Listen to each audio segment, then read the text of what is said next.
Kolkata police इन दिनों बांग्लादेशी सांसद अनवारुल अजीम की हत्या की गुत्थी सुलझाने में उलझी हुई है। मामला बेहद हाई प्रोफाइल है। कोलकाता का एक फ्लैट है, खून के कुछ धब्बे हैं, कई सुराग हैं, एक हसीना है, लेकिन हत्या की सही वजह अब भी पहली बनी हुई है। बांग्लादेश से कोलकाता और फिर अमेरिका तक इस मर्डर मिस्ट्री के तार जुड़ते नजर आ रहे हैं। बांग्लादेशी सांसद की हत्या में दोस्त की साजिश से लेकर 5 करोड़ की सुपारी तक का एंगल सामने आ चुका है, लेकिन बांग्लादेश पुलिस और बंगाल सीआईडी ने जो खुलासे किए हैं वो बेहद चौंकाने वाले हैं। खबर है कि बांग्लादेश पुलिस ने एक महिला को हिरासत में लिया है। कहा जा रहा है कि हो सकता है कि इसी महिला के जरिए अजीम को हनी ट्रैप किया गया था। महिला का नाम शीलांती रहमान है, जो बांग्लादेश की नागरिक है।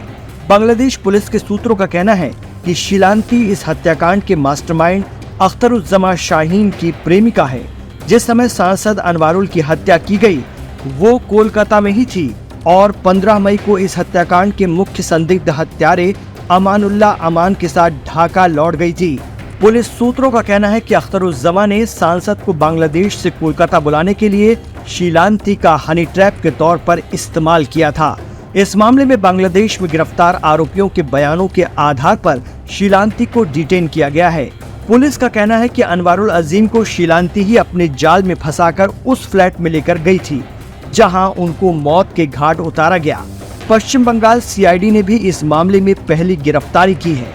सीआईडी सूत्रों का कहना है कि जिहाद हवलदार नाम के एक शख्स को भी गिरफ्तार किया गया है। जिहाद पेशेवर कसाई है।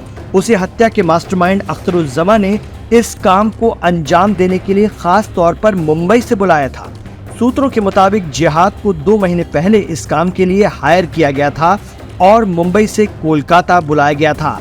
जिहाद को 5 करोड़ की सुपारी का एक हिस्सा भी दिया गया था। वो कोलकाता एयरपोर्ट के पास एक होटल में रुका था।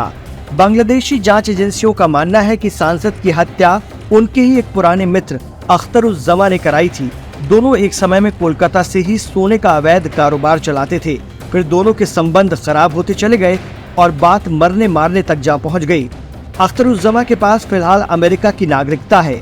पुलिस को आशंका है कि वो कोलकाता से दिल्ली और फिर दिल्ली से काठमांडू होते हुए अमेरिका जा चुका है और इस हत्याकांड का मास्टरमाइंड है। उसने 5 करोड़ टका देकर सांसद की हत्या की सुपारी दी थी। अख्तरुज्जमा ने ही कोलकाता में महीनों पहले एक फ्लैट किराए पर लिया था, जिसका 1 लाख रुपए हर महीने किराया देता था। अब तक की जांच में सामने आया है कि जिस फ्लैट में अनवारुल हक की हत्या हुई थी उसमें वो 2 पुरुषों और एक महिला के साथ गए थे। एक पुलिस अधिकारी ने बताया, ऐसा लगता है कि अनवारुल हक को एक महिला ने लुभाया था। हमें आशंका है कि फ्लैट में जाने के तुरंत बाद ही उनकी हत्या कर दी गई थी। सीआईडी को एक सीसीटीवी फुटेज भी मिली है जिसमें अनवारुल हक इन लोगों के साथ फ्लैट में जाते दिख रहे हैं। इसके बाद की फुटेज में दिखता है कि महिला और एक अन्य शख्स लौट आते हैं, लेकिन सांसद को फिर फ्लैट के बाहर आते नहीं देखा गया। हालांकि इन लोगों के हाथ में 2 बड़े सूटकेस थे। माना जा रहा है कि इन सूटकेसों में ही सांसद की लाश को भरकर फेंका गया। इंटेलिजेंस अधिकारियों के मुताबिक शाहीन को पहले से ही पता था कि सांसद 12 मई को कोलकाता जाएंगे। उसने अमान से हत्या की सभी तैयारियां करने को कहा। इन्होंने हत्या के लिए कुछ तेज धार हथियार भी खरीद लिए थे। सांसद अनवारुल 12 मई को दर्शन बॉर्डर के जरिए कोलकाता गए। वो पहले दिन अपने दोस्त गोपाल के घर पर रुके। इस बीच हत्यारे ने उन्हें 13 मई को अपने फ्लैट पर बुलाया। अनवारुल 13 मई को संजीवा गार्डन में अमान के अपार्टमेंट में गए। इस दौरान अमान ने अपने साथियों फैजल, मुस्तफिज, श्याम और जिहाद के साथ मिलकर उन्हें दबोच लिया। उन्होंने अनवारुल से शाहीन को पैसे लौटाने को कहा। इसी गहमा गहमी में उन्होंने तकिए से मुंह दबाकर अनवारुल की हत्या कर दी। हत्या के बाद अमान ने इसकी जानकारी शाहीन को दी। इंटेलिजेंस अधिकारियों ने अमान से मिली जानकारी के आधार पर बताया कि शाहीन के कहने के अनुसार ही अनवारुल के शव के टुकड़े किए गए ताकि उन्हें आसानी से ठिकाने लगाया जा सके। इसके लिए फ्लैट के पास ही एक शॉपिंग मॉल में 2 बड़े ट्रॉली बैग और पॉलीथीन खरीदे गए।